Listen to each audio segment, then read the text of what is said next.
Welcome to the Lowe Post podcast, where it's time.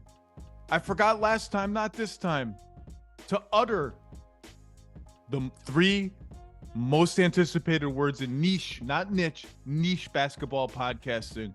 What up, Beck? What up, Zach? I am heartened. I am reassured. I feel much better about myself, about the world today. That you've gone back to the intro. It was actually 2 straight times, because there was the one time that I was on solo with you, and you were so excited about what had just happened. Something. Oh, we were talking about like ballots and everything else. So you just had to dive right in. You had no time for it. And then the next time it was me and Bobby Marks on together. And so it just didn't make sense in that context. So there was actually a 2-pod streak of not doing it. And I heard from a lot of people on the Twitters who were a little, little troubled, a little concerned. It kind of messed with their whole understanding of the universe. So I'm glad we're back. That one was about the Bucks collapse. And I just that's right. Yes. I just couldn't contain myself. It was overwhelming. I'm still, every once in a while watching the Heat and the Knicks play for a spot in the NBA's Final Four, it does strike my brain that happened, and I watched it happen, and they still have a timeout somewhere in their luggage.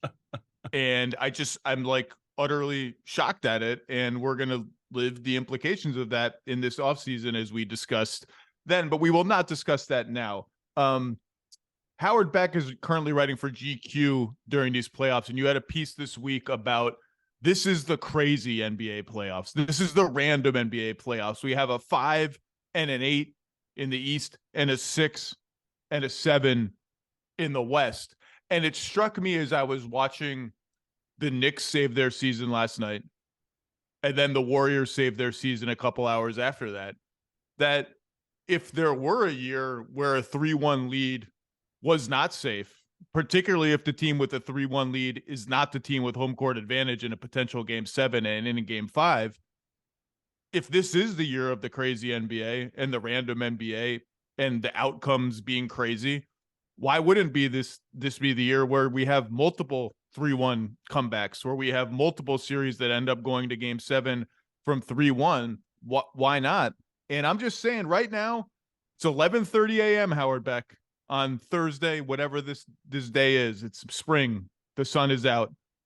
For a fleeting, let's say, 9.5 hours, the possibility exists of 4 game 7s in the Eastern Conference semifinals. All 4 series are currently 3-2.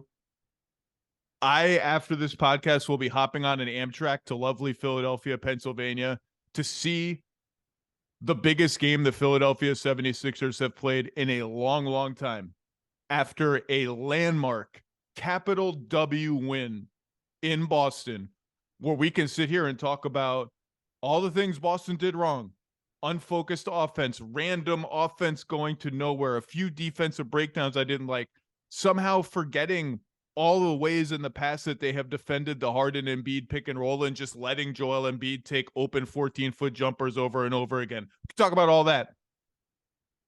Philly went in and punched Boston in the face and won that game. They won it with clean, strategic, hard play. They won it with Joel Embiid absolutely terrifying every Boston player who got within 18 feet of the basket. They won it with Harden playing the Harden game the Sixers need. This pendulum we've been on of Harden scoring 40 and then Harden having a horrible game and then another horrible game and then 40. I've said all year long, the Sixers have everything they need to win the title. All they need is health, which they've never had, and they've kind of only had it this year somewhat because of Embiid's knee. The only obstacle other than that was the Bucks gone, the Celtics 1 game from being gone, and do you trust James Harden in the biggest games? And I don't need that Houston Harden. I've said all year, just give me good Philly Harden. Give me 22 and 10 on decent shooting. And that's enough, because you have Joel Embiid and you have a roster that makes sense and you have an elite defense and all of that.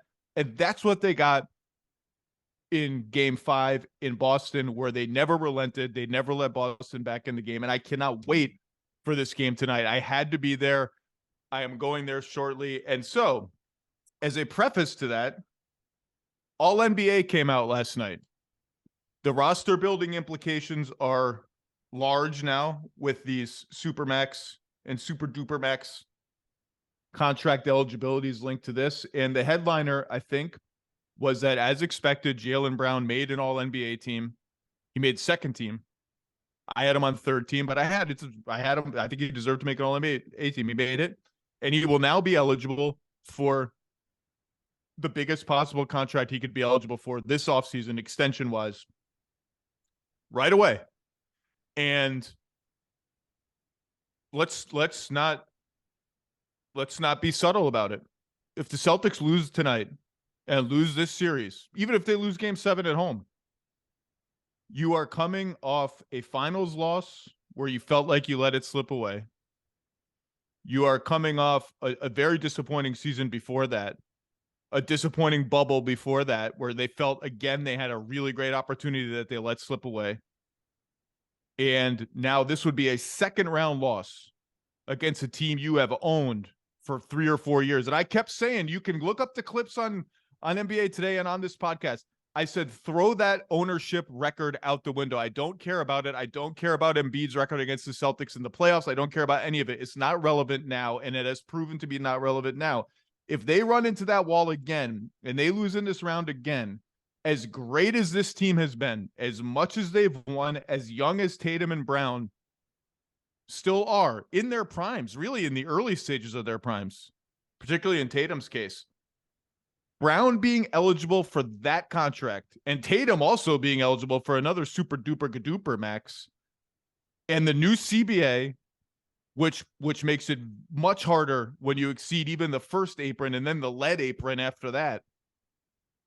They are immediately facing a decision where are we putting all our eggs in this basket? Because I can tell you this, if they go to Jaylen Brown and get cute and be like, I know you're eligible for 35%, but can we do like a 30% and maybe it escalates to 31%? Like, that's not going to go over well. That's not how these things go. And if they lose here and they lose in this manner where, again, the offense is unfocused, where, again, just something seems just off enough that an apparent talent advantage does not translate to going all the way, does not translate to finishing their unfinished business, that negotiation is going to be interesting, and that end game is going to be interesting. And I don't know what would happen. Maybe the simplest thing is you just give them all the money and say, we're this good, we'll figure it out later. Maybe that's what happens, but I don't know. And that, on top of Philadelphia trying to break through for the first time since 2001 to the conference finals after all these disappointments against Atlanta and Miami, who might be looming in the next round. And that despite what Miami has done to Philadelphia before in the playoffs, despite the fact that Miami could be playing King Kong and Godzilla and not be scared of them in a game of basketball because they're just the Heat and this is what they do, and it doesn't even matter who's healthy and who's not. The winner of this series is going to be heavily favored to make the finals. And the winner of this series, if they make the finals, to me, whether it's Denver, Phoenix, Lakers, Warriors, is probably a 50-50 toss-up chance to win the whole damn thing. That's why I'm going to Philadelphia tonight. Do you have any thoughts on any of that before we get into our all-NBA ballots? Yeah, just in general with the Celtics thing, right? There is stuff looming, and you and I both know this. The higher the expectations, the greater the consequences, and certainly the greater the conversation about the potential consequences. And often those things do go hand in hand. If we're all talking about it, it means it's real, and there are some reckonings that are going to happen. And in this case, we have, there's the Joe Mazzulla thing, which people will certainly go even deeper and more intensely on. But yeah, at the core, this entire Celtics era is defined by the Tatum Brown partnership. And sustainability in this league gets harder all the time. The new CBA is making it harder. There's the second apron, and does something else come after the second apron? Are there oven mitts that they will put on you, and now you can't handle forks and knives? Like what? I don't know what comes after the second apron. Nothing. You know what comes after the second apron? Darkness. Darkness. Perpetual darkness. But these are real concerns, and like, what is the strength of the Celtics overall aside from Tatum and Brown as a tandem? Well, they're super deep. They've got, we all said going into the playoffs, they might have the best array of talent top to bottom of any team in the playoffs. And this is why a lot of people thought they should be favorites to go to the finals or to win it all, frankly. Yeah. And guess what? Malcolm Brogdon, who is, I don't know, whatever, their fifth best player, is making $22 million next season. And Marcus Smart makes a significant amount of money, and Derek White makes a significant amount of money, and Robert Williams does, and will make even more in the future. And all of those contracts pointedly go through at minimum 2024, 2025. They're not coming off next year even. Yeah. And so when you start throwing super duper maxes on top of it for Jaylen Brown, and he earned it, and we'll get into the all NBA stuff, there are some pressures there. And the one like absolute rule I know about the NBA where it regards owners and how they deal with their finances and their interest in or willingness to pay taxes and punitive taxes and more punitive and repeater taxes and all this other stuff, to say nothing of how that second apron and everything will start handicapping your ability to add players, right? There's now a pay, not just a tax issue, because owners, the Warriors and Clippers were willing to spend whatever it took. They didn't care, hundreds of millions. But now it's going to hurt your ability to keep adding decent players in this new CBA. But on the finances alone, what's the one thing we know for sure? When every single ownership group in this league at some point has a conversation with their GM about, hey, we got to pay the tax this season, or the super tax, or this tax, or that. Are we winning the championship? Are we going to the finals? Because we spent all this money. We're not going to the final. Oh, we're not going to go to the final. Oh, wait, you can't. Yeah, and I'm not paying the tax. Like that's the real conversation. We can look at it and say that from a basketball standpoint, it'd be crazy to break up Tatum and Brown, be crazy to break up this core period. But at some point, if you're not getting the return that you expected or desired, it's a lot harder to decide to keep spending tens and hundreds of millions on luxury tax penalties if you're not winning. And that forces the harder conversation, which is, why aren't we? And does it mean we need to make a hard pivot?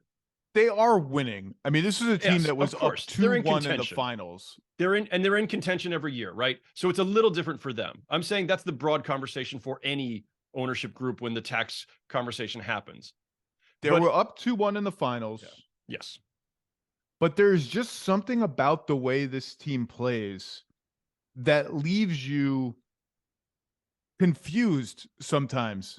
And like, I thought they should have been able to beat Milwaukee last season in less than 7 without Chris Middleton. I thought they should have been able to beat the Heat last season, who were injured and just kind of wheezing into that series, in less than 7. And they almost, I mean, no one will ever remember this because they won. That game 7 Jimmy Butler shot, that would have been a collapse on par with what happened to Milwaukee this season. That bad, that stupid, that inexplicable. Except they won, and maybe the stakes would have even been worse given what was at stake, a trip to the NBA Finals. And this season, since Game 2 of the Hawks series, when they came out of in the playoffs looking like, okay, we've been waiting for this, and just destroyed the Hawks the first 2 games, they have their defense since Game 2 has essentially been what would have been the worst defense in the NBA over the course of the regular season. 117 points allowed per 100 possessions. Some of that is teams have been hot from 3. Some of that is you just face better teams in the playoffs. They just haven't been consistent enough. And we know on offense, there's going to be a 6-minute stretch, maybe 2-3-minute stretches of every game where they just like forget how they have gotten to where they are against this specific opponent, where they just forget George Niang is over there and Tyrese Maxey's over there and James Harden is over there. And we just have our pick of guys that our best players can destroy, and they don't do it. And they do other stuff that is less effective. And you're like, what, why are we frittering? They just fritter away. And here we are. And by the way, it's all like, I'm going to the game tonight because I would not be surprised at all if they won. And they want to hang their hat on last year. They won this game in Milwaukee in Game 6 after a gut-wrenching Game 5 loss. That was the game. Remember, Drew Holiday blocked Marcus Smart and then threw the ball off of him at the end of the game. That game at least was like a close neck and neck game. Game 5 in this series was a walloping where James Harden and Joel Embiid just took it to him. So I can't wait to see how this game goes tonight. The only difference I had on my All NBA ballot, I have like no quibbles with what the final results are. The only real difference I had was one player difference. I had Drew Holiday in and Julius Randle out. And I had that by turning Doncic into a forward and putting him on second team. He was eligible at both guard and forward. He's essentially a point forward. I thought Donovan Mitchell deserved the first team guard spot over Luka Doncic this particular season. I outlined it in my column. I know Luka's better than Donovan Mitchell. I don't just blah, blah, blah. And I just thought Drew Holiday was outstanding. I just think he's better than Julius Randle. I frankly thought Jalen Brunson was a tougher Knicks omission than Julius Randle. And it came down to, if I can put Luka at forward, I can get an extra guard on. And that allowed me to get Fox on my third team because I thought he deserved it. Other than that, I have essentially all the same guys that made the All NBA teams. I just didn't think Randle was really good. I have no problem with him making it. I said so in my column. He just didn't make it on my ballot. Yeah. Before I get to that, just one other quick, just stray thought on the Jaylen Brown thing.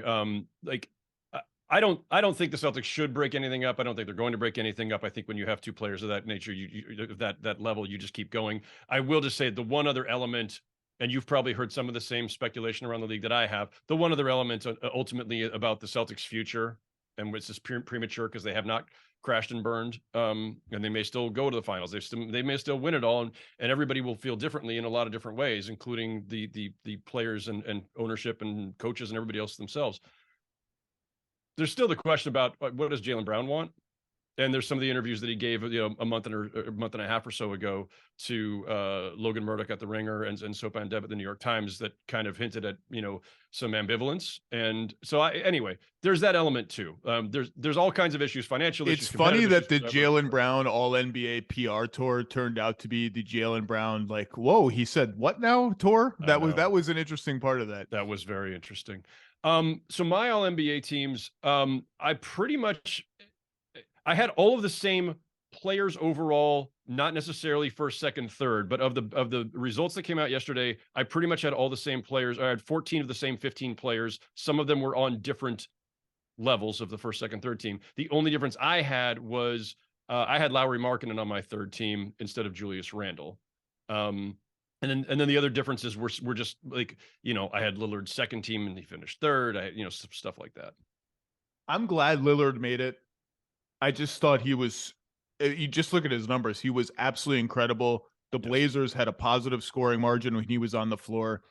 The Memphis fans are furious that Morant and Jaren Jackson Jr. both didn't make it. I get it. These decisions are really hard. I didn't have either of them. And if you actually look at the numbers, Morant played 61 games. He played fewer or the same about minutes as both Curry and Lillard, even though it felt like those guys missed a ton of games. The minutes were a wash. Those guys were both better. I mean, one of them is Steph Curry. We know he's better. And those guys also didn't throw their team into a state of turmoil. And Jaren Jackson Jr. is just a victim of minutes and a forward crunch. Yes. Forward slash center crunch, really, right? Because I think Sabonis absolutely earned it and he made it as third team center. I think this is our last year of doing this by position, right? We're going positionless starting next season. I don't know, man. I can't keep track. I know I can't keep track. And they've got to play 65 games, but except if they get injured, and then they've got to play 20 minutes in all the games. And if you were born under a full moon, I don't know. I don't like the NBA putting in those rules for our sake because I think we've actually done a good job of being. We have regulated it ourselves as the voters. In general, it's been very rare for a guy to win a major award under 65 games anyway. But if a guy comes in at 64 and the NBA's rule is now 65, you've taken the judgment out of our hands to say, well, it was only 64, but I like this guy at 64 better than that guy at 68, right? This guy was better in those 64. Anyway, I've always, it's bizarre of me to say because I like the idea of all NBA without positions. So maybe I'm contradicting myself and I'm not thinking logically. I like that all defense has positions, and I'm kind of sad that all defense is not going to have positions, because if we're just going to reward the best defensive players, which maybe is fine, that's what we're doing. It's obviously going to skew size, because that you just have more of an impact if you're bigger.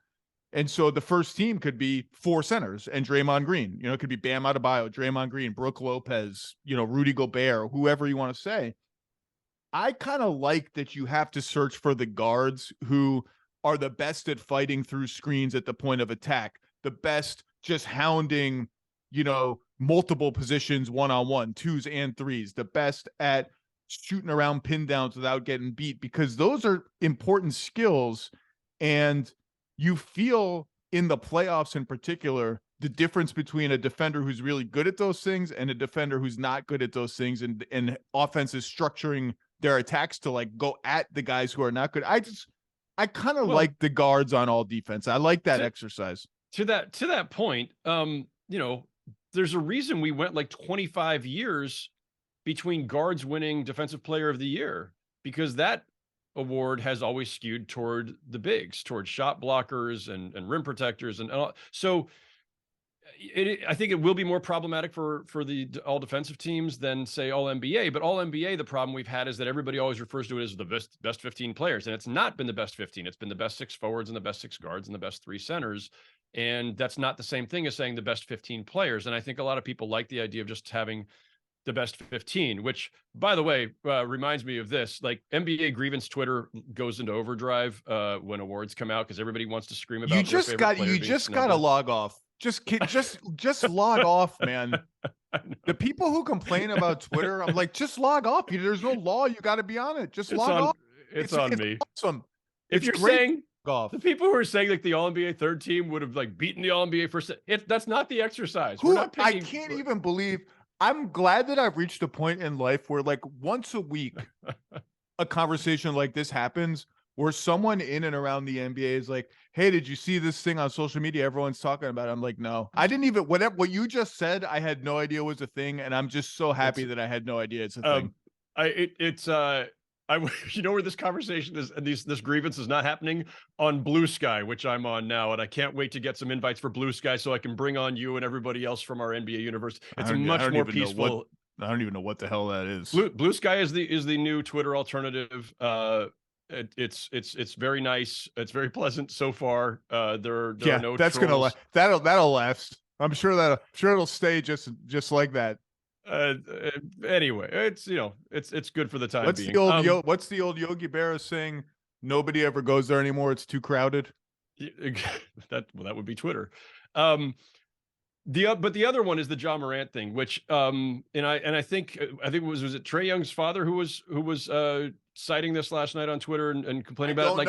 I don't know, Howard. You don't know because you're not on Twitter. You lead a much more mentally healthy existence than I do, Zach, but I've known this for some time. The Ja Morant thing, like you spelled it out very well in terms of just the basics, games played and minutes played, and how well, what Curry did, what Lillard did, everything else. Also, there was a guard glut. Also, yes, it is fair to say when people say, well, you shouldn't consider this off the court thing. The off the court thing cost him 8 games of eligibility on the court. And Ja Morant himself said, after they were eliminated in the playoffs, I was a distraction. My situation became a distraction. Like, okay, yeah, distractions cost teams games. They cost teams continuity. They cost teams, a sense of camaraderie. They cost teams a lot of things. He hurt his team, and he took himself out of play for 8 games based on his own actions. So, like, that's fair to factor in. And besides that, again, we just had so many great candidates at guard. Not everybody's going to make it. It's impossible. So yeah, at the highest level, you're splitting hairs, and that's a hair I can split. Let's go on to the playoff series that don't resume until tomorrow, so we have a little more time to dig in.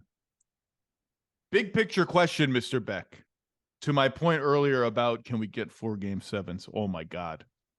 That would be incredible. Who do you have more faith in to win Game 6 on the road? The New York Knicks in Miami or the Golden State Warriors in Staples Center, which I will always call Staples Center, even though it's named after a convenience store where you buy like Dunder Mifflin products? I believe the great Bill Plaschke at one point, when they first opened Staples Center back in the day, was trying to.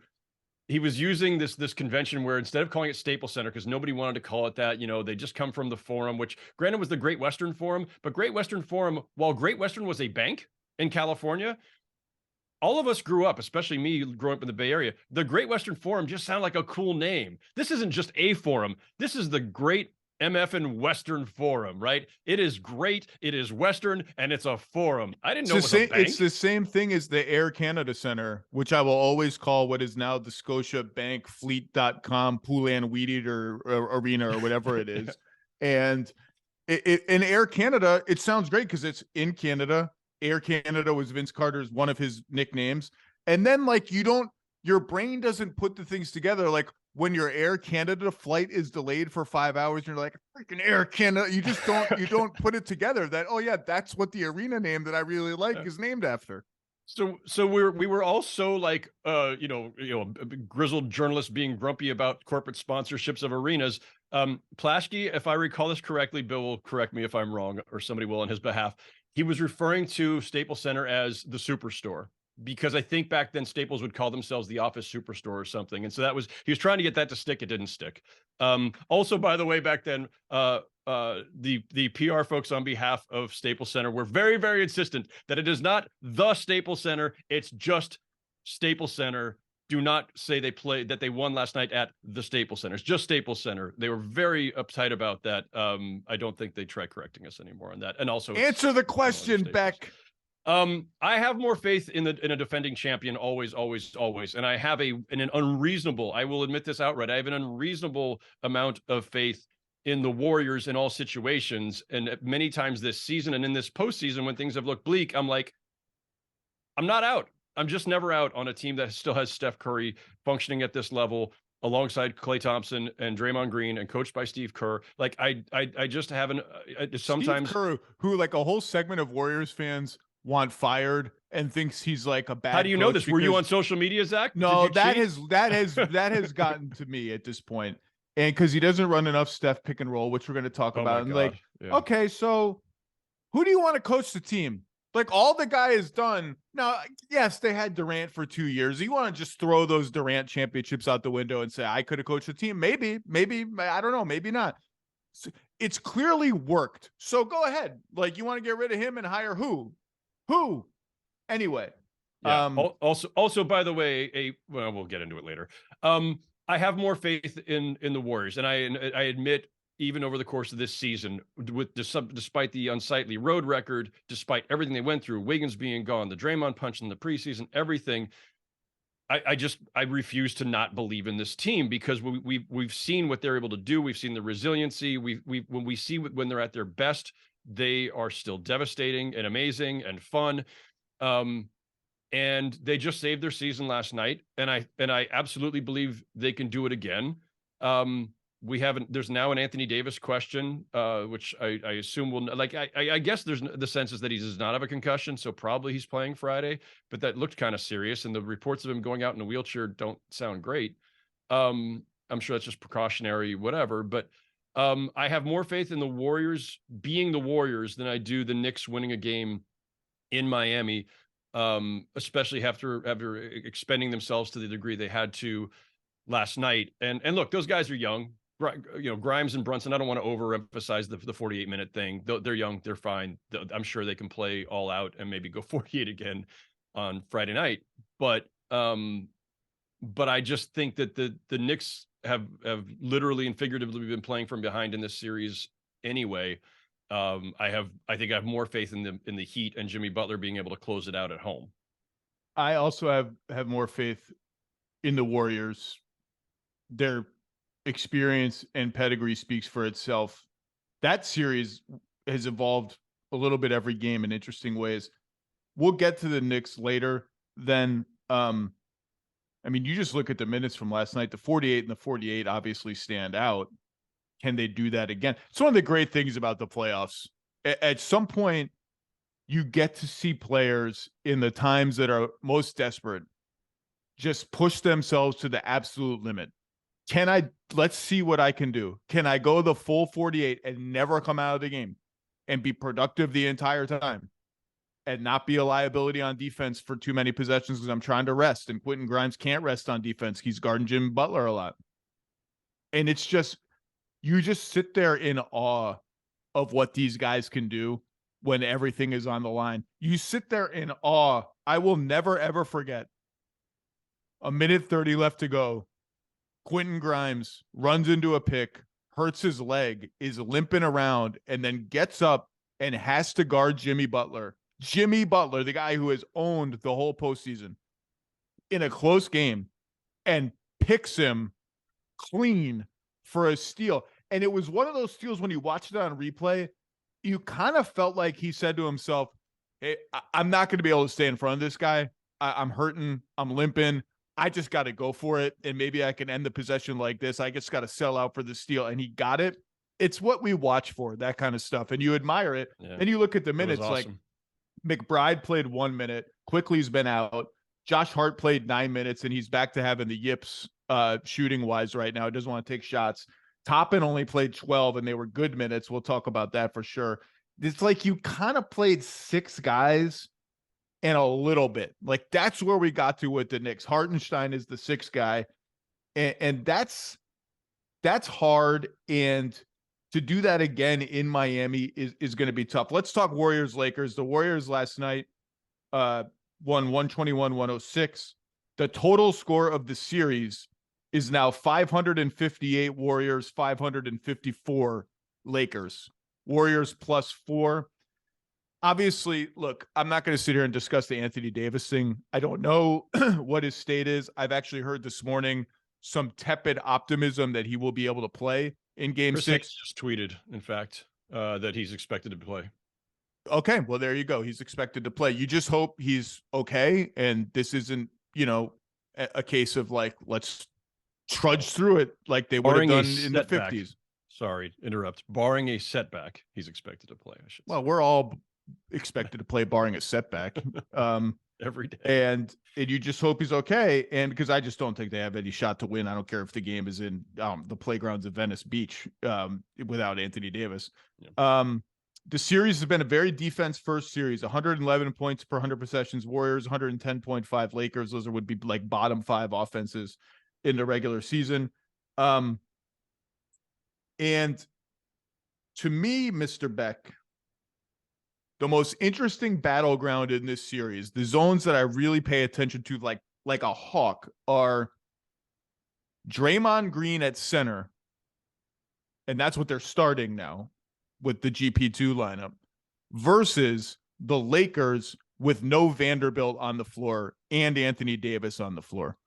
And it presents the Lakers a choice of, who do we want Anthony Davis to guard? Do we want him to guard Draymond Green, their best screener and playmaker?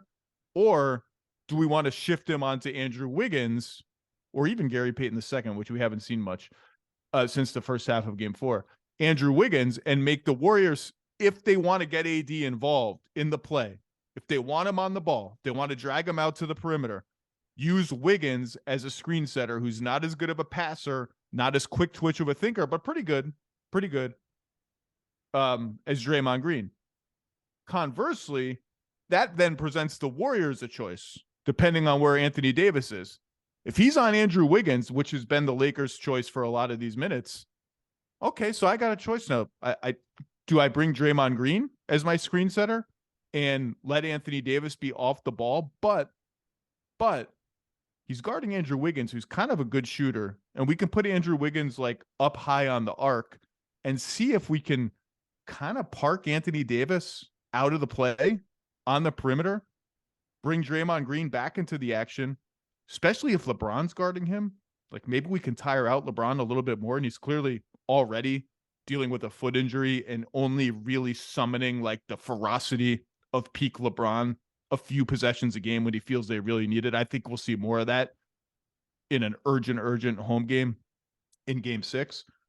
Do we do that? Or do we just want Anthony Davis in the play regardless? And do we want him at the level of the screen regardless? Do we want him on the ball regardless?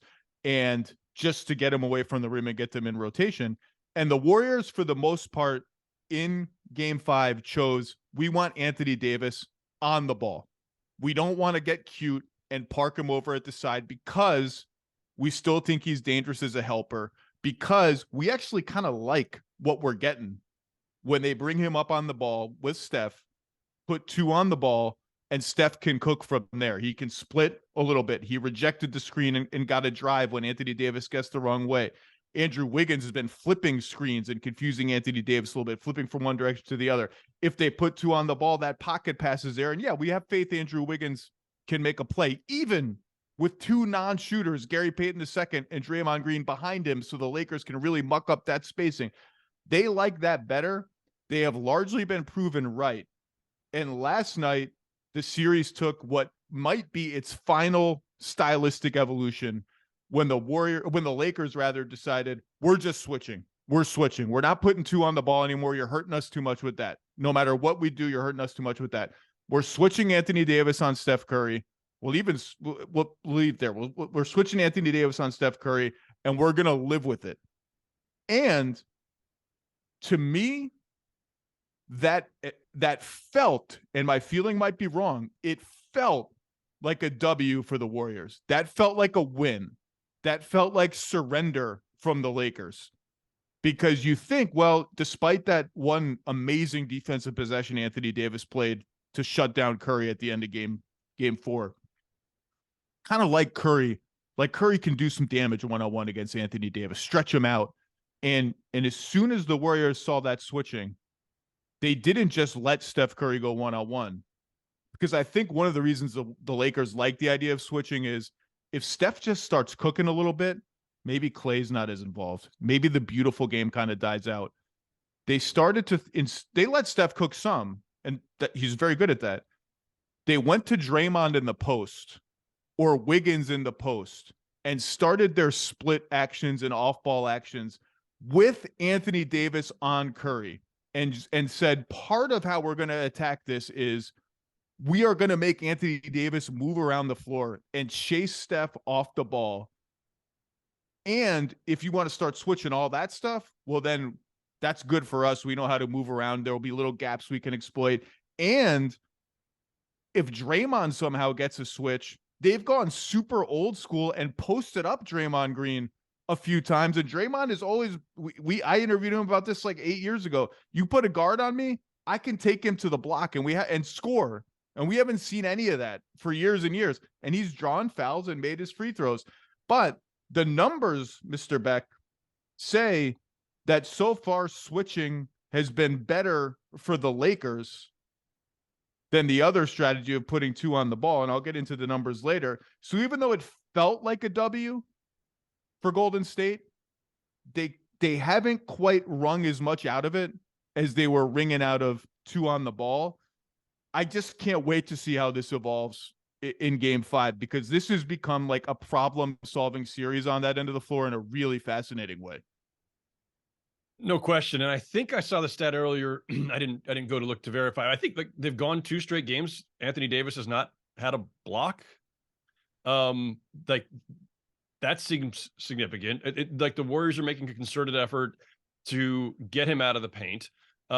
It does feel like of all the things that the Warriors have to solve, like it's Anthony Davis is the biggest thing, right? Like by far. This is not to diminish what LeBron James can still do to you and the ways he can punish you. This is not to diminish, anything that the supporting cast may do on a given night. But Anthony Davis is this unique quantity that it's funny. So I had this wonderful gaffe on Tom Tolbert's show in the Bay Area last night, while standing in the underbelly of the Garden doing the radio interview, where he was asking about the Anthony Davis issue and the Warriors having to contend with that. And I said, listen, I don't.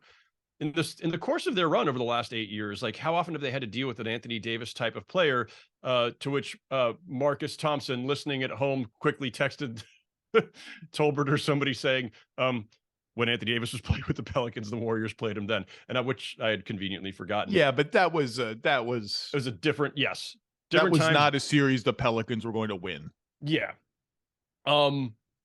Also, I think Anthony Davis has evolved quite a bit since then anyway. And just smarter, well-rounded player in the way that he can be a disruptor on defense, especially away from the basket. I just think that he's a different element now, and I don't think it's something that the Warriors have had to contend with very often. And so, like, there is a unique aspect of this, I think. Again, unless I'm forgetting about some other Anthony Davis facsimile or Anthony Davis himself along the way.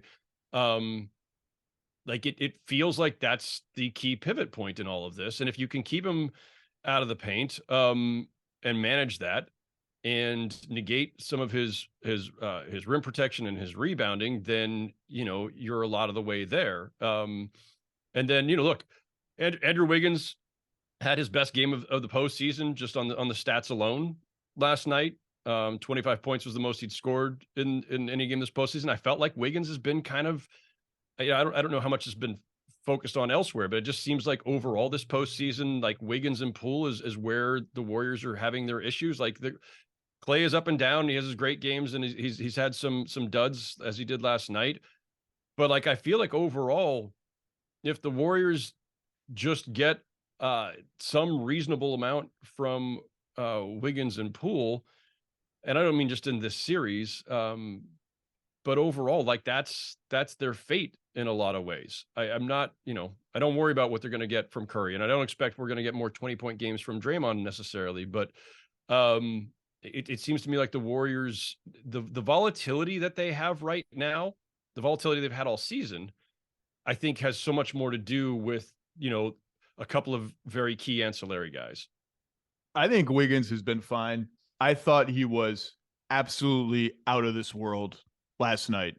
And the scoring, like, obviously that's great. And the manner of it was great. He hit a couple open threes. They gave him post-up chances against D'Angelo Russell and Lonnie Walker, which is something I think they should be doing a little bit more. And they did it a little bit more last night. And I just thought, like, his gang rebounding in the series, coming in from the perimeter to help on the boards, has been awesome. He had 2 possessions when they switched him onto Davis. One, just a ferocious box out. Like, everything physically he had to give to keep Anthony Davis off the glass, he gave, and they got the team rebound. And another one, they posted up Anthony Davis against him, and he knocked away the entry pass. This is the kind of stuff that people in Minnesota were asking, like, why doesn't he get more rebounds? Why doesn't he do it? He's doing all that stuff. I thought he was, and he was working as like a connector on offense, a couple pump, go, drive, kick. Jordan Poole got a 3 out of one of them. I thought it was a sensational Andrew Wiggins game. Poole is just going to be Poole. I'm just kind of, on all the Poole stuff. But look, here are the pick and roll stats for all the pick and roll zealots in the Bay Area. Game 4, Steph ran 48 pick and rolls. That is his most in any game since 2017. Wow. 1.175 points per possession. Very good. That's blazing, borderline blazing. Game 5 last night, 34 pick and rolls. So 14 fewer, still his 15th most of the season. 1.035 points per possession, so much lower. And I think indicative that the switching so far has been better for the Lakers than not switching. And I am very interested to see how the Lakers approach that pivot point in Game 6. Stan Van Gundy in Game 4 mentioned something that I had thought about and brought up on the podcast before that, of these pocket passes Curry is getting when they put 2 on the ball are just too easy. And he said, I almost wonder if they should just all out blitz him just for the sake of get him moving backwards, make those passes a little bit harder. And it is something that I had thought about, and they don't appear to want to do it. It's not really in their DNA how they defend. I just think if they're going to start the game putting Anthony Davis 2 on the ball, they've got, it wouldn't surprise me if they tried some tactical tweak to make those passes a little bit harder. It wouldn't surprise me, like, do they try to pre-switch him out of the pick and roll like you see some teams do with their big man? I even thought of, like, would they even mess around with like a box and one just to avoid this entire dilemma? I don't think they're going to do that.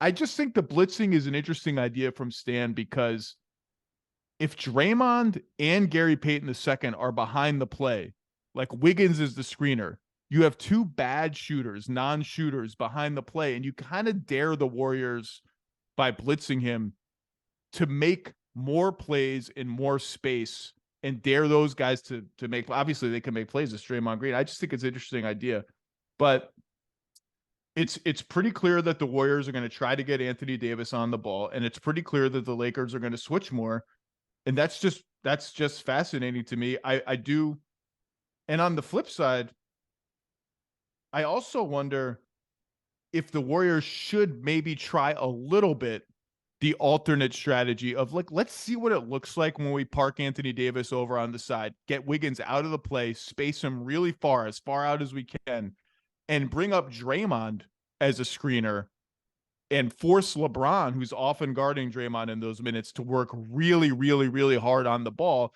and see if we can get something out. Just like see what that looks like. I just think that chess match is really interesting, and frankly, I think more interesting than what's happening on the other end of the floor with the Lakers offense, which we can talk about. But I this has been not the explosive like glamour series that I think it was billed as, but a defense first, really interesting series. All fascinating. No notes. Those pick and roll stats are absolutely fascinating. Yes, and especially for the segment of Warrior fan base that is the pick and roll fetishists. The other thing is the Warriors turnover rate last night. They had 14 turnovers. That translated to a pretty high turnover rate. The Lakers also had 14 turnovers, so it was even. The free throws were more even. Like those are the areas of the game that if they're just even, the Warriors are probably going to win the game. That's where the Lakers are winning these games. And the turnovers are not necessarily, obviously they're you don't get a shot off if you commit a turnover, right? Like that's bad. You have a decent offensive team to a very good one some nights. That's bad. And some of the Warriors turnovers we know are just insane. They're just plays of insanity. I think actually that's what the coaches used to call them back in the day, plays of insanity. I feel like they had more of those in the Kings series than they've had in this series, right? Like they just seemed like they were all over the place for a while. And yet, the end of game 4, they run the freaking hammer play against Darvin Ham, the namesake of the hammer play, and Draymond throws the ball to nobody. And then the first 5 minutes of last night, they had 4 turnovers there. Like, where are you guys? Where is that pass intended to go? Like, Draymond Green tried that crazy pass from the corner to Gary Payton Jr. in the middle of the paint trying to seal off LeBron. I think he's like, what is this pass? What are you guys doing? This is game 5. Your season's on the line. But to me, the number one priority for the Warriors is you just have to keep the Lakers out of transition. I just don't know if the Lakers can score enough points in the half court to win even one more game against the Warriors. They're subsisting on these transition points. Their offense has just not been good. Their half-court offense has just not been very good. Neither is the Warriors, by the way.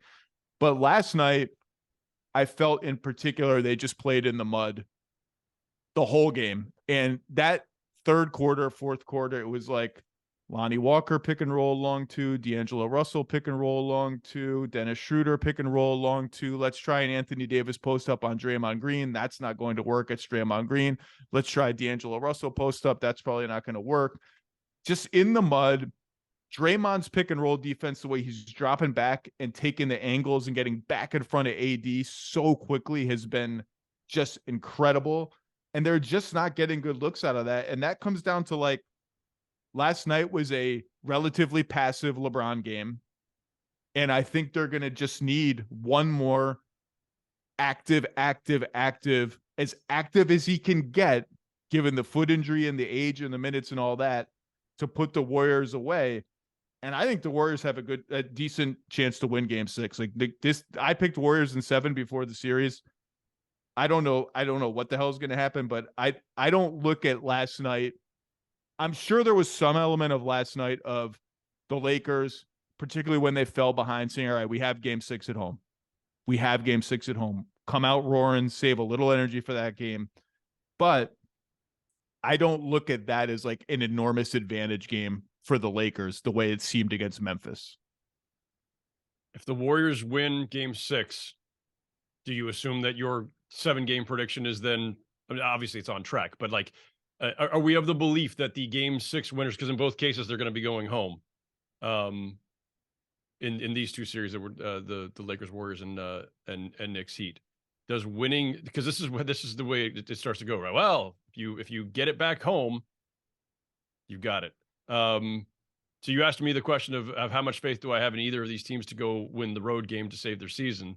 How much faith do you have in the Warriors versus the Knicks to then win the Game 7 if they in fact extend these? I think the Warriors would be favorites at home. I mean, I wouldn't, like, it's LeBron James. For it's sure. like winning one game against LeBron James. I don't care what state he's in, is a daunting task. I would just say I would say 60-40 favorites. Like, I would be fairly confident in the Warriors, but not that confident.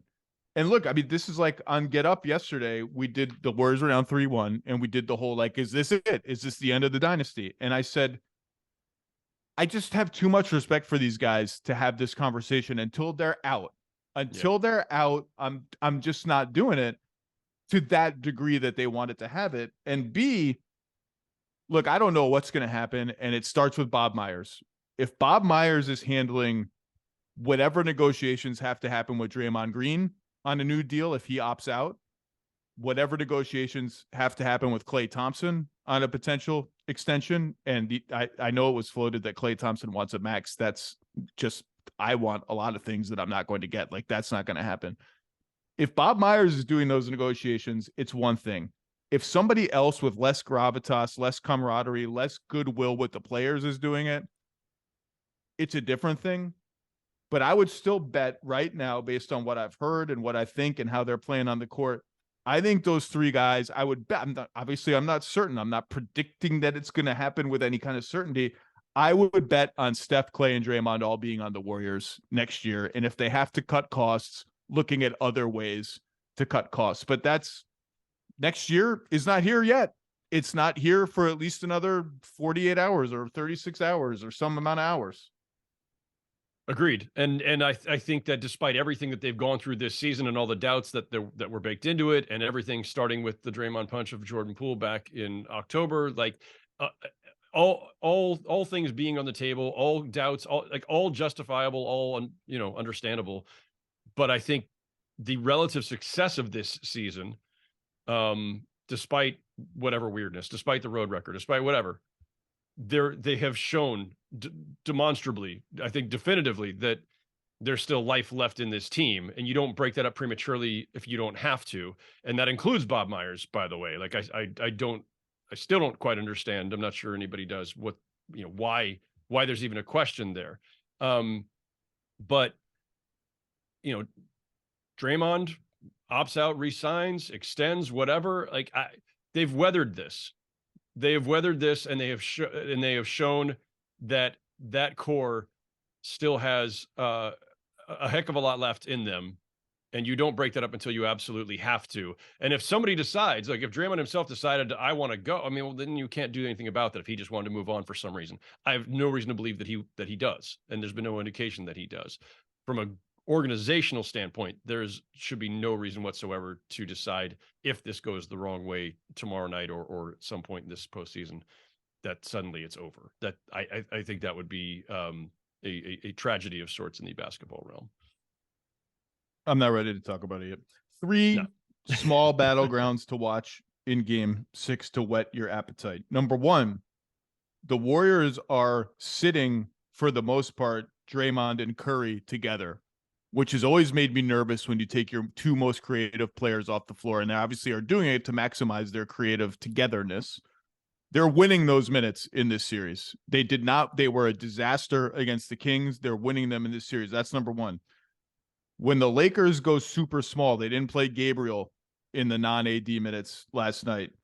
Looney is usually in the game, and Looney is destroying those lineups on the offensive glass. Those lineups have a defensive rebounding number of 64%, which is a disaster. And three, and probably the most urgent, the Lakers' transition defense just has to be better. And that's two things. Number one, their first step last night, and I'm talking about guards in the corners. D'Angelo Russell had a couple. Lonnie Walker had a couple. It just has to be faster. And you can't get picky against the Warriors. And by that, I mean Dennis Schroeder's guarding Steph Curry, but Steph Curry's not guarding Dennis Schroeder. So they're on opposite sidelines when a shot goes up. Oh my God, Dennis Schroeder has to run all the way across the court to find Steph Curry. No, who's ever near Steph Curry, just take Steph Curry, find the matchups, figure it out another way. Heat-Knicks, the weak sister of the 4 series, so to speak, in part because you watch these teams and it's so grimy. It's so grimy, slow and grimy. And you kind of trick yourself into thinking like, look, do either of these teams really have a chance in the next round? Like, is this really? But you just never know, as the Heat have reminded us in the first round. The Knicks, behind a gigantic 40-19 free throw advantage last night, behind an all-time great New York Knicks game from Jaylen Brunson, 37 points, I think, or 38 points in all 48 minutes, efficient shooting, found a little ISO gear that he's kind of had a hard time getting to because the Heat are defending him in smart ways. And Julius Randle, in what really felt like an important moment for him and the franchise, came alive in the third quarter after the first half was like, is this going to be another bad Julius Randle game where he just like goes one-on-one against Bam Adebayo? Like, that's a good idea. Like, anyone on earth thinks that's a good idea. And then he went out of the game and Obi Toppin came in the game. And all of a sudden the Knicks played like fast and free and went on a run to get back in the game. Miami was up 10 and it kind of felt like, oh, is this going to be this kind of game where Miami just has already stolen their soul and is going to close it out? And Julius Randle came alive in the third quarter, made some shots, played some bully ball, threw some really nice passes. And I thought that was critical for him. And I'm telling you, Howard, I think the Heat will win game 6 because I just think so much was expended by the Knicks to win game 5 and the recovery is going to be hard. But I think the Knicks have a chance. Like, I think this could go 7. I think they could win in 7. Like, this felt like a series everyone threw in the trash when it was 3-1. And I get why. The Knicks haven't looked good for a lot of this series. It's not like Miami is some supernova incredible team. That said, they have the best player, and they're now 3-1 in this series when that guy plays. And so I still feel pretty confident in Miami, but not like that confident. How do you feel? They're 3-1 when that guy plays. And in the one that they lost, game 2, which I attended at the Garden, I thought that while it went down as a Knicks win, because it didn't feel like much of one. Like, I left there that night going, holy moly. They had Bam Adebayo and all of the scrap heap dudes, right? And I say that in the most respectful way possible. Like, it's the Caleb Martins and Cody Zellers and all the undrafted guys and all the second-round picks and all the two-way guys. And like, how is this team doing this? And it was down to the last like 2 or 3 minutes before the Knicks put that game away. And that's incredible. And I left there that night saying, okay, the Knicks got back in. It's now 1-1 instead of 0-2, because it would have been over at that point. But I left there just being more impressed by the Heat because of what they were able to do with no Jimmy Butler, and a team that, even when it has Jimmy Butler, has such a hard time manufacturing offense a lot of the time. And this is why, one of the reasons they were an 8th seed, technically 7th place, whatever, in the regular season in the first place, because they just don't have that much offensive firepower or that much shot creation.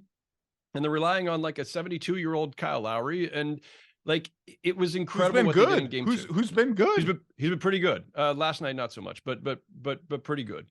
And critical to their whole postseason. And again, like, Kevin Love, like, we all have great regard for Kevin Love, but at this stage of his career, and a guy who was bought out by another team a few months ago, like, it's incredible what the Heat have continue to manufacture with the roster that they have.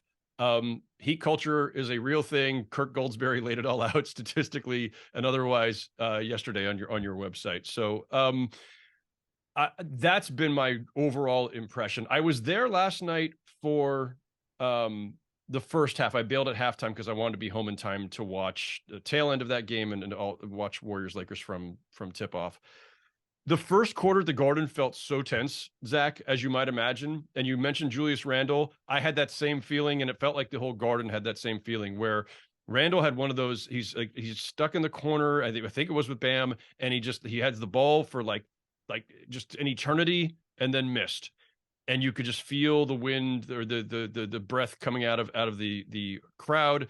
And oh my gosh, this is going to be one of those nights, not just for him but for the team. And man, all the credit in the world to Julius Randle, because it was a really awkward, ugly start for him, and he ended up having a really nice game. And Brunson was absolutely spectacular. And you mentioned that Grimes play. I thought Grimes was going to be out for the playoffs. I thought it was like, oh my God, look at the way he's moving. Like, my daughter's on the couch with me, and she's like, oh man, that looks like a really bad sprain. And we're doing the doctors from home thing, but it looked horrific. He could barely move, and he gets the strip, and then stayed in the game, and then finished plays 48 minutes. Like, I kind of want, like, there's an injury report I'm kind of curious about today. Like, what's the aftermath on Quentin Grimes? Is he okay? But that was just awesome. Like, that's an all-timer. That was, it's just it's a second round game, and it's a game 5 second round. No, that's that was whenever I see Quentin Grimes, that's the first thing I'm going to think about, until he does something else that's amazing, which he might do tomorrow. He should have a very great long career after this, but that's a signature moment for a young guy. I mean, it's funny. Somebody asked me the other day, why are when the Heat were up 3-1, like, how are the Heat doing this? Like, why are they up 3-1 against the Knicks? Like, what's the explanation? Like, what does the numbers say? What is it?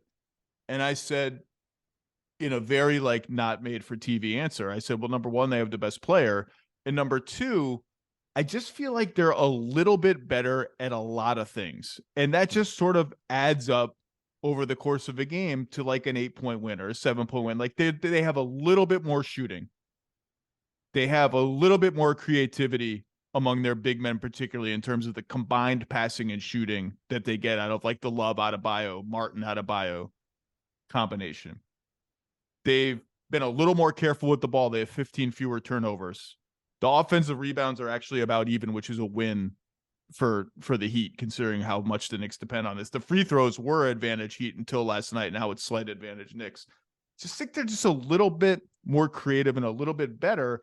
And the story of this series in a lot of ways is both teams are trying to hunt the worst perimeter defender on the other team.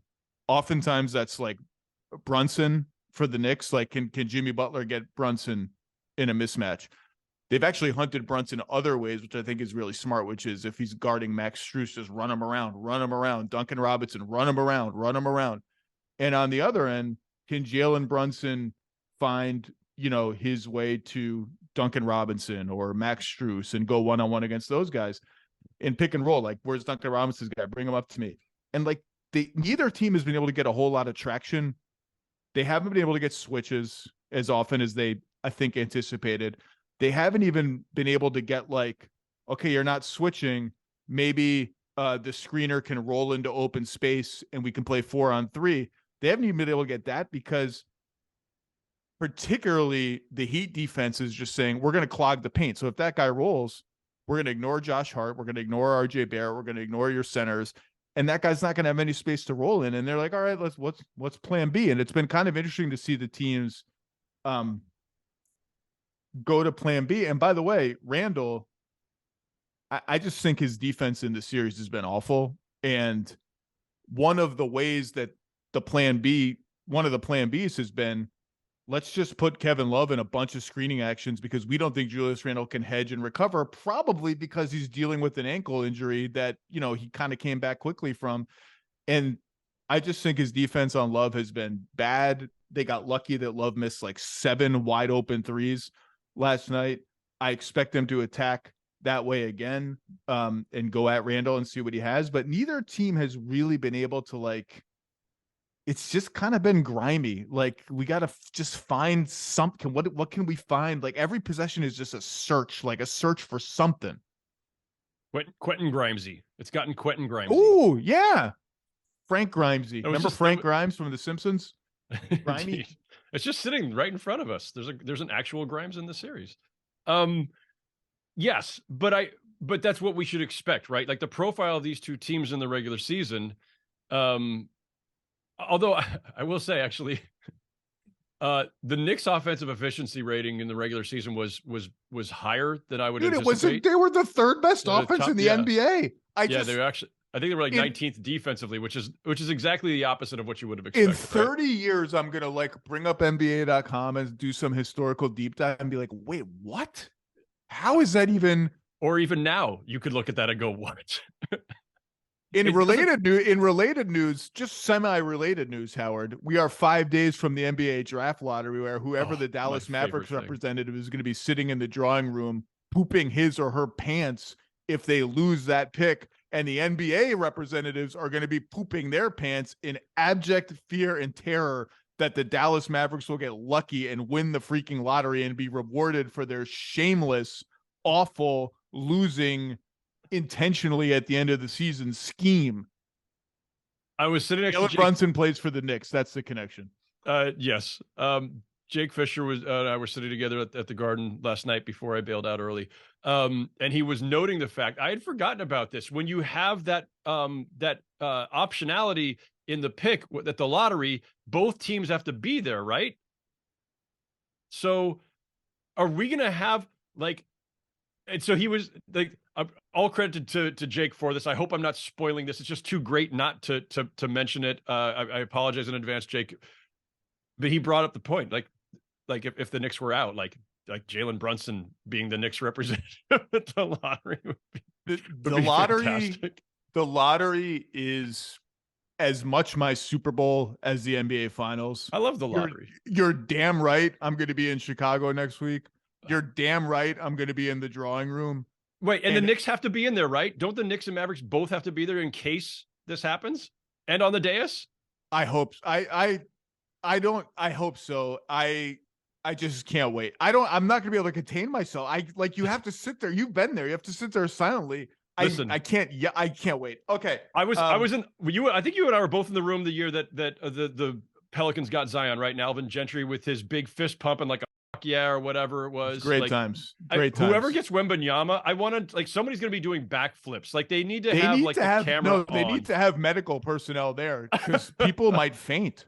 I mean, seriously, imagine if you're Portland and you've sort of like weaseled your way into the 5th spot and you have this whole Damian Lillard question hanging over your franchise and you win the Victor Wembanyama lottery. What is your reaction? Like your level of glee when Croatia beat Brazil in the World Cup and the last penalty hit the post, I fell on the floor. I literally fell on the floor of my house. My whole body just stopped functioning and I fell on the floor. Like, what if you got Wembanyama and you weren't like, you should fall on the floor. I wonder what the full arsenal of supplies here should be. Like there should be like medical personnel on hand. Everybody should be fitted with adult diapers just in case they poop themselves in the moment. Oxygen tanks. I don't know what else you might need here, but yes, I will not be in Chicago. I will not be in the room. I'm very curious to hear and hear the descriptions of exactly. Kick me out. I honestly might be too excited. Are you going to be in the room? Yes, and I might get there, and they might say, "You're just behaving inappropriately. You have to leave." And I would sedatives. That's the other thing they should hand out at the door to the room where when you give up your cell phone and your electronics, they should hand you some sedatives as in exchange. That would honestly be a great way to end my career, is if I got filmed being escorted, like dragged out by multiple security guards of the NBA drawing room and just don't mess with NBA security. Screaming like, "The Mavs don't deserve Wembanyama." It's a travesty. NBA security, do not mess with NBA security. I can't wait. The lotteries, it is the most irrational, awesome thing ever, and I love Portland it. And lost on I can't purpose. wait. I will be watching Portland it from lost home. on purpose. They don't deserve Wembanyama. Justice. Nobody deserves anything. I'm just kidding around. Like I don't care who gets Wembanyama. Really, it's just. I say this every year. It's just so hilarious that all of these brilliant people who spend their entire lives charting things 7 years ahead, crafting franchise plans, looking for the Caleb Martins on the minimums and the Dorian Finney-Smiths undrafted, logging flight hours everywhere, talking to all the college assistant coaches they know for every little tidbit on every little player. Just submit to the ping pong ball machine. And if the power goes out, and God willing, this will happen one year, if the power goes out, the backup plan, this is a real thing, is a basketball with a hole cut in the top. And you put all the ping pong balls in the basketball and a guy reaches in and takes them out.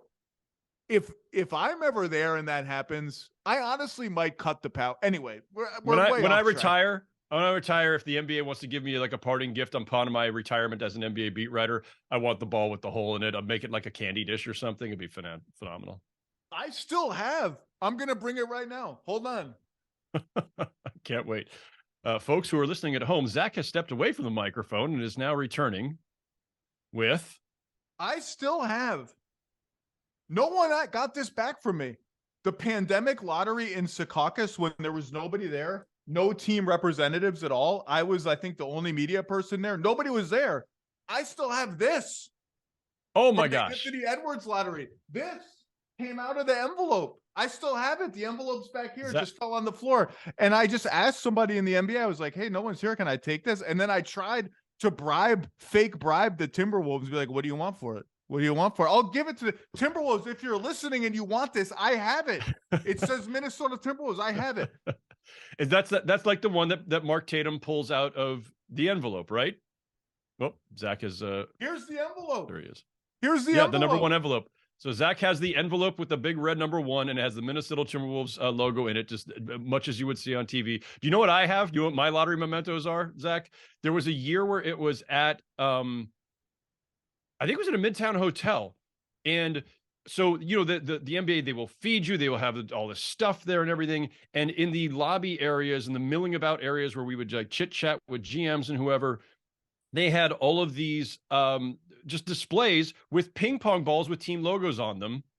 And I saw some people grabbing them because they just seemed like they were up for grabs. And so I just pocketed a bunch. My cats love chasing them. So I've got like a little ping pong ball with the Bulls logo. I've got one with, I'm trying to remember like the Timberwolves, the Pelicans, but I've got just like a supply of these, if for no other reason than my cats love chasing ping pong balls. So I have ping pong balls from the lottery, not the actual ones that go in the hopper, by the way, people. Those are off limits to everybody. Those except are for property of Ernst & Young and a locked briefcase that if you like tried to hit it with a sledgehammer, it wouldn't open. Also, once again, you would be getting dragged out of the room by NBA security again. Okay, Knicks Heat. I just want to say a couple more things. I think one of the underrated subplots of this playoffs for the Knicks, which may end tomorrow, is RJ Barrett, who I've always been bullish on. Listen to the Ian Begley putback before the playoffs, has emerged as just a legit solid player. I think the debate is over. After the first 2 games against the Cavs where he was kind of invisible, since then he's averaging 22 points a game on 50% shooting, 38% on threes. And it's not just the numbers, it's the way. The thing with Barrett has always been on a Randall-centric team and now a Brunson-centric team. How is RJ Barrett just an okay three-point shooter, so he can't be like that of effective of a spacer? How is he going to find his place with the Knicks? How is he going to sort of earn his keep with the Knicks? And he's just emerged as this gap filler connector, like, oh, we're going to run a Brunson RJ Barrett pick and roll. Yeah, that works. Like, I can post a mismatch now and then. I can hit an open three. I can bully ball drive when the ball swings to me and I get a little momentum. I can just kind of bully my way in there. He's been really good in transition, even though finishing has been kind of not one of his strengths. He's been a good transition player. He's made enough open threes. He's been okay on defense. I think, honestly, if they lose this series, that's the thing the Knicks should feel best about is, okay, this guy fits. This guy can be part of whatever next iteration of our team is, unless we decide to go after a gigantic mega trade and we have all our picks we've tried before. Maybe he has to go out, but I think they should feel great about the way RJ Barrett has played since the first 2 games of the playoffs. I agree. And, let's remember, I'm trying to remember the exact order of events last summer, but, as the Donovan Mitchell sweepstakes slip away from them, immediately they're announcing the RJ Barrett extension, right? I'm remembering that correctly. It was Pretty much within hours of each other. And it felt like kind of we need to not spin, but just more like we need some good news out there. And at the time, there's a bunch of different elements to this, right? I feel like the league in general has been skeptical is too strong of a word, but not sold on RJ Barrett. I feel like people around the league have been kind of like, yeah, he's good, he's fine, he's okay. But for what you want out of the third overall pick, like, is he going to be a perennial all-star? Nobody seemed to believe that. I thought there was very little. If there was an RJ Barrett island, there weren't that many people on it. And it felt like the league was a little bit down on, skeptical of, not sold on, whatever the right phrasing is. And then he gets the extension, which, look, you can question. I don't know whether he was, you never know after the fact, whether there's a guy truly in or out of these trade offers and everything else. I don't know that his value was really that high. Anybody who was looking at him a year ago as a key element in any blockbuster trade the Knicks might want to make for a Donovan Mitchell or whomever else, I think it was questionable whether he was really enough of an asset. I think, to your point, and with that extension in hand, and everything looks different a year later, and especially, cap's going to go up, everything else, and his value has gone up. He comes out of this series with a different kind of sheen now. And so whether that means you now are that much more confident in part of your core going forward and having him be not just a productive player, but hey, maybe he is going to make some all-star teams.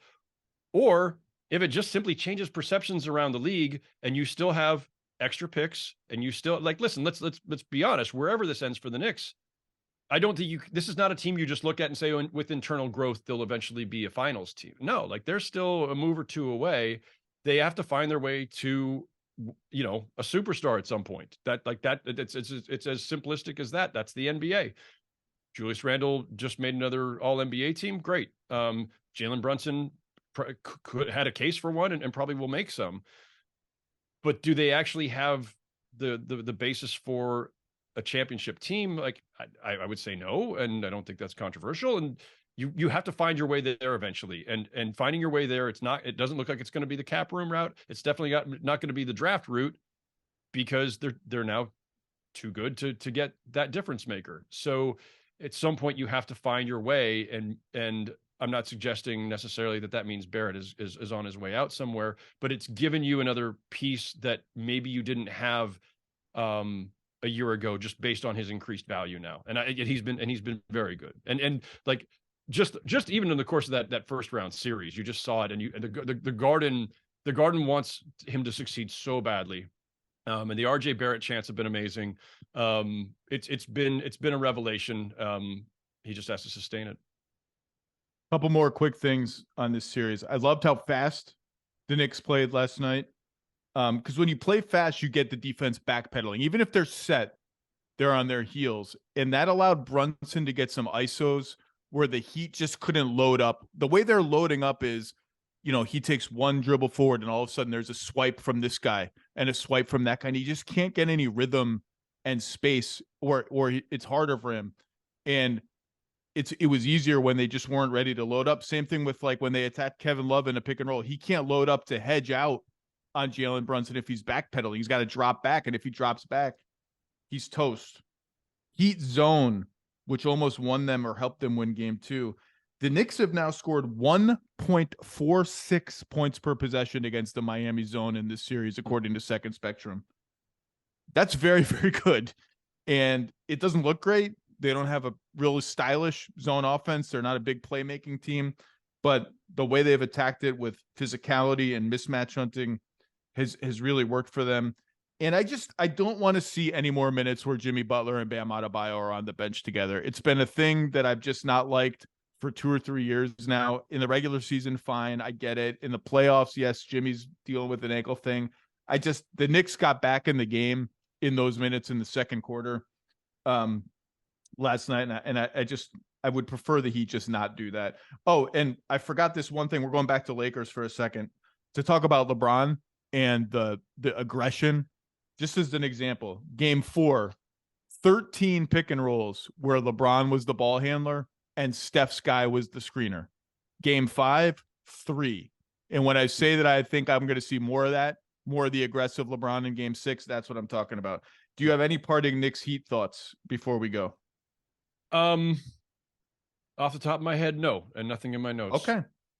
Well, we get 2 Game 6s tonight. Woo! Philly, Boston, Denver, Phoenix. Will anybody shove anybody at any point tonight? Snooping in the opponent's huddle, just one of the all-time irritant. You honestly, just like, so I have, one of my rules is if you make a 3 and someone on the opposing bench has been screaming at you during the shot, trying to distract you, like, hell no, whatever they say on the bench, you get to taunt, you get to turn around and as long as it's not obscene, like an obscene gesture, you get to taunt those guys and you don't get teed up, particularly if it's an opposing coach. If it's if it's a coach, you should be able to step on their foot or something, and that's okay. Where was I going with this? Shoving, snooping on. If you snoop on a huddle, the other player can shove you just in the shoulder like Durant did. Yeah, I don't want techs in those situations. You don't get a technical for that. Get out of the huddle. Yeah. And I don't care, like, well, they're on the court, so he's allowed to be we all know what's going on. You get shoved, flop or not, and everyone's flopping. Jokic is flopping, Ishbia's flopping, everybody's flopping. No technical for Kevin Durant. Okay, Howard Beck, read him at GQ. He's on all the Locked On pods right now, locked on everywhere. He's locked in and locked on. Big next few days in the NBA, my friend. Enjoy it. Thank you for your time. You too. Have a great train ride.